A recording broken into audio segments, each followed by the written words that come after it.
Hey people, FoxyDits here, coming at you with the biggest skip discovery since the release of Intergrade for the PC and PS5. You guessed it, it's none other than Chapter 8 Skip, which takes you from the end of the rooftop section here at Sanctuary Way all the way to the very end of the collapsed expressway segment. That's well into Chapter 9. That's right before Wall Market. So we're going to be bypassing Steel Mountain. We're going to be bypassing the Take Cloud Home to Mommy handholdy quests where you save children and collect flowers.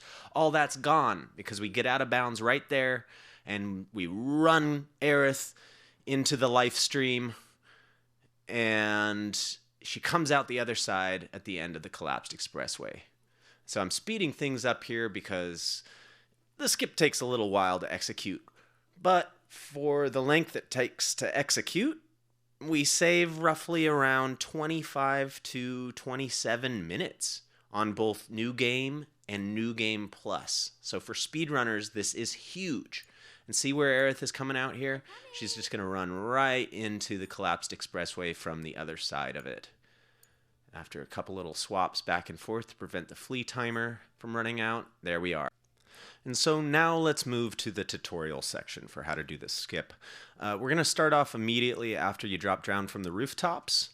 Just make sure that Cloud has low enough HP such that he can use 5 potions. Run through these fights with hedgehog pies and rats and everything, keeping them alive. They're important.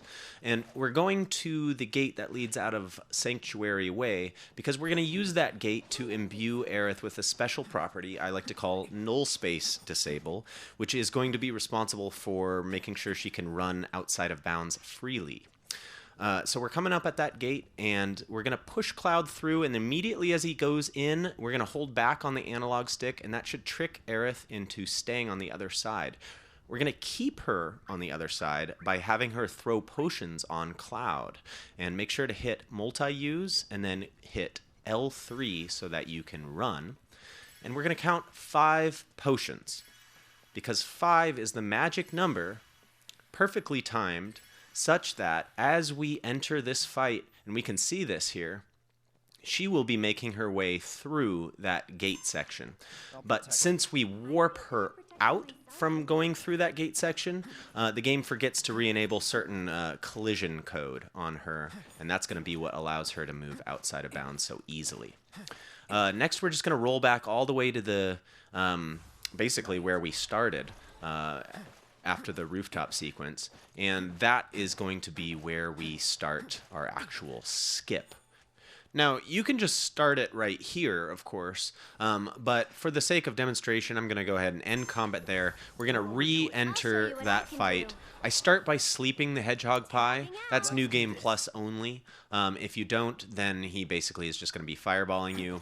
And now we're going to start our process of what I call flea-upping, which is basically dancing in and out of fleeing space. And we're going to use this puddle as a reference for Aerith being able to jump back and forth between fleeing and non-fleeing so that combat stays active. We're using her special to keep her in place as Cloud rolls, jumping back, out of fleeing, back into fleeing special. And then right when we get to this warning zone barrier where you can't go any further, we're going to throw a focus thrust, continuing our jumping back and forwards with Aerith. You definitely get the rhythm for this. 3 or 4 rolls before having to switch from Cloud back to Aerith and then going forth. Now, we're reaching the critical point here after about 4 flea ups, right? This rubble, anywhere past that green line, is going to cause a map deload for Aerith. And so the second that we pass that, we're simply switching back to Aerith, twirling her out of bounds, and then running up back into the combat zone so that she's no longer fleeing.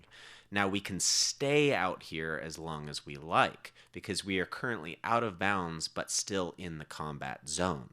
So before we move on, let's look at some of the most common ways to fail this flea up process between Aerith and Cloud while we get to the out of bounds point. The first is just accidentally letting the flea timer run out. You have a random number between 3 and 6 seconds, so try to keep things as close to 3 so as to not rely on luck. The second way of failing it is to misreference your visual cue on Aerith's side of things. If you swap to Cloud while she's in the middle of that puddle that we're using as a visual reference, what happens is Cloud will swap and teleport right next to her.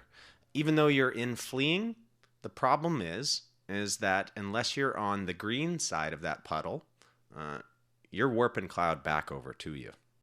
Alright, now that we have Aerith out of bounds and no longer in fleeing, we're going to find that angle and run her out of the map. Now, if she jitters in place and cannot move around freely like I am here, that means that you failed to get Nullspace Disable or lost it by doing something like retrying from the last combat. Big no-no. So if you're jittering, make sure to be timing your Nullspace Disable potions and keeping her on the other side of that gate correctly. Here we swap to Cloud just to get him into fleeing so that he won't be actively trying to kill the hedgehog pie, because that will make us fail our skip.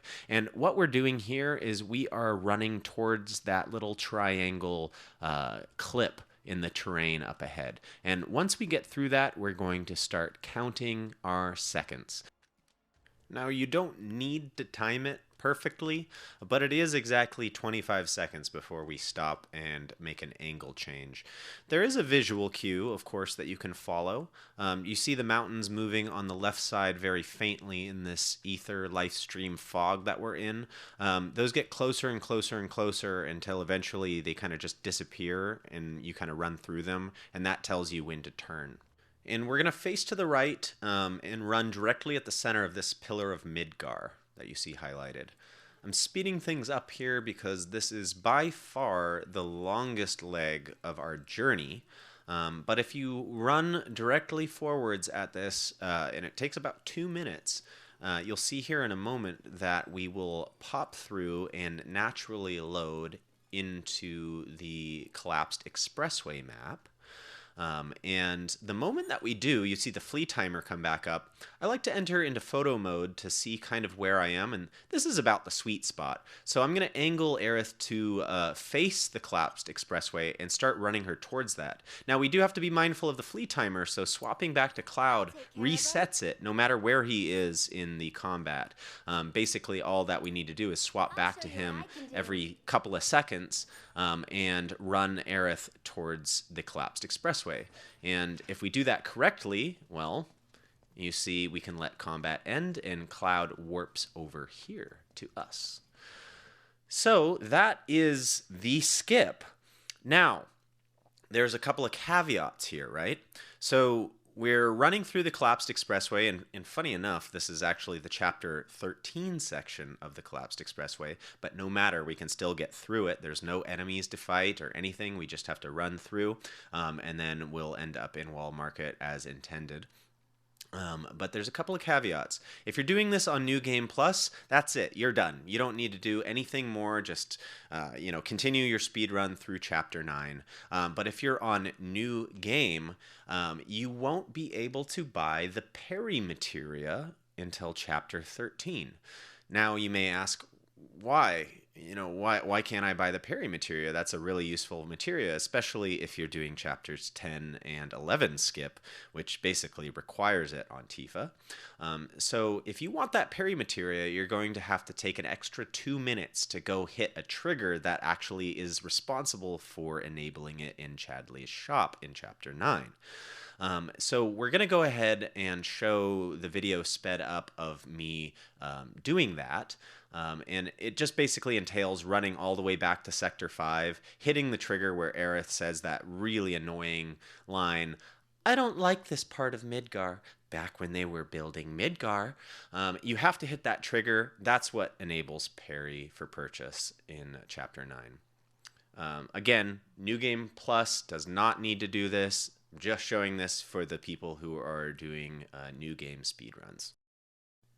All right, some last things to be mindful of. When you do transition to the collapsed expressway night map and that fleeing timer starts, be very careful about that flee timer and the camera going wonky because it does turn around when you swap back to Cloud. So make sure Aerith's running in the correct direction and you are swapping to Cloud and from Cloud as quickly as possible to maximize that time.